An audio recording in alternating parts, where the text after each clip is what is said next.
ಅರ್ಹರಿಗೆ ಮಾತ್ರ ವೃದ್ಧಾಪ್ಯ ವೇತನ, ಅನರ್ಹರಿಗೆ ವೃದ್ಧಾಪ್ಯ ವೇತನ, ಸಂಧ್ಯಾ ಸುರಕ್ಷಾ ಪೆನ್ಷನ್ಗಳು ಸಿಗೋದಿಲ್ಲ. ವೃದ್ಧಾಪ್ಯ ವೇತನ, ಸಂಧ್ಯಾ ಸುರಕ್ಷಾ ಅನರ್ಹರಿಗೆ ಪಿಂಚಣಿಯನ್ನ ಕಟ್ ಮಾಡುವುದಾಗಿ ಈಗ ತಿಳಿಸಲಾಗಿದ್ದು, ಕೆಎಸ್ಡಿಎಂಎ ಎಸ್ಎಸ್ಪಿ ಆಯುಕ್ತರು ಈ ಬಗ್ಗೆ ಪತ್ರವನ್ನ ಡಿಸಿಗೆ ಬರೆದಿದ್ದಾರೆ. ಡಿಸಿಗೆ ಬರೆದ ಮತ್ತೊಂದು ಹೊಸ ಪತ್ರ ಪಬ್ಲಿಕ್ ಟಿವಿಗೆ ಲಭ್ಯವಾಗಿದೆ. ಬಿಪಿಎಲ್ ರದ್ದು ಬೆನ್ನಲ್ಲೇ ಈಗ ಪಿಂಚಣಿಗೆ ಕೈ ಹಾಕಿದೆ ಇಲಾಖೆ.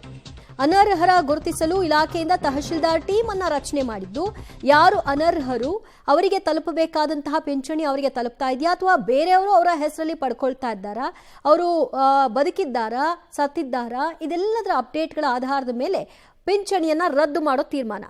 ಸಂಯೋಜನೆ ಆಪ್ ಮೂಲಕ ಪ್ರಕ್ರಿಯೆಯನ್ನ ಆರಂಭ ಮಾಡ್ತಾರೆ. ಹೇಗೆ ಈ ರದ್ದತಿ ಪ್ರಕ್ರಿಯೆ ಅಂತ ಪ್ರಸ್ತಾವಿತ ಫಲಾನುಭವಿಗಳ ವಿವರವನ್ನು ಪರಿಶೀಲಿಸೋದಕ್ಕೆ ಸೂಚನೆಯನ್ನ ಕೊಡಲಾಗಿದೆ. ತಹಶೀಲ್ದಾರ್ ಟೀಮ್ ಇದನ್ನ ನಿರ್ವಹಿಸುತ್ತೆ. ವಯಸ್ಸು, ಆದಾಯ, ರೇಷನ್ ಕಾರ್ಡ್ ವಿವರವನ್ನು ಕೂಡ ಪಡ್ಕೊಳ್ತಾರೆ ಮತ್ತು ಅವರು ಐಟಿ ಪಾವತಿ ಮಾಡುವವರ ಅನ್ನೋದರ ವಿವರವನ್ನು ಕೂಡ ಪಡೆಯಲಾಗುತ್ತೆ. ಈ ಮಾನದಂಡಗಳನ್ನ ಭೌತಿಕವಾಗಿ ಪರಿಶೀಲಿಸಲು ಸೂಚನೆಯನ್ನ ಕೊಡಲಾಗಿದೆ. ಈ ಮಾನದಂಡಗಳಲ್ಲಿ ಅವರು ಅರ್ಹರಲ್ಲ ಅಂತ ತಿಳಿದ್ರೆ ಆ ಕೂಡಲೇ ರದ್ದಾಗುತ್ತೆ. ಕಚೇರಿಯ ಸೂಕ್ತ ನಿರ್ದೇಶನ ಪಾಲಿಸೋದಕ್ಕೆ ಸೂಚನೆಯನ್ನ ಕೊಡಲಾಗಿದ್ದು, ಆ ಬಗ್ಗೆ ಡಿಸಿಗೆ ಒಂದು ಪತ್ರವನ್ನ ಬರೆಯಲಾಗಿದೆ ಇಲಾಖೆಯ ವತಿಯಿಂದ. ಕಚೇರಿಯ ಸೂಕ್ತ ನಿರ್ದೇಶನ ಪಾಲಿಸಲು ಸೂಚನೆಯನ್ನ ಕೊಡಲಾಗಿದ್ದು, ಈ ಕೂಡಲೇ ಆ ಪ್ರಕ್ರಿಯೆಗಳು ಜಾರಿಗೆ ಬರಬೇಕು ಅಂತ ತಿಳಿಸಲಾಗಿದೆ.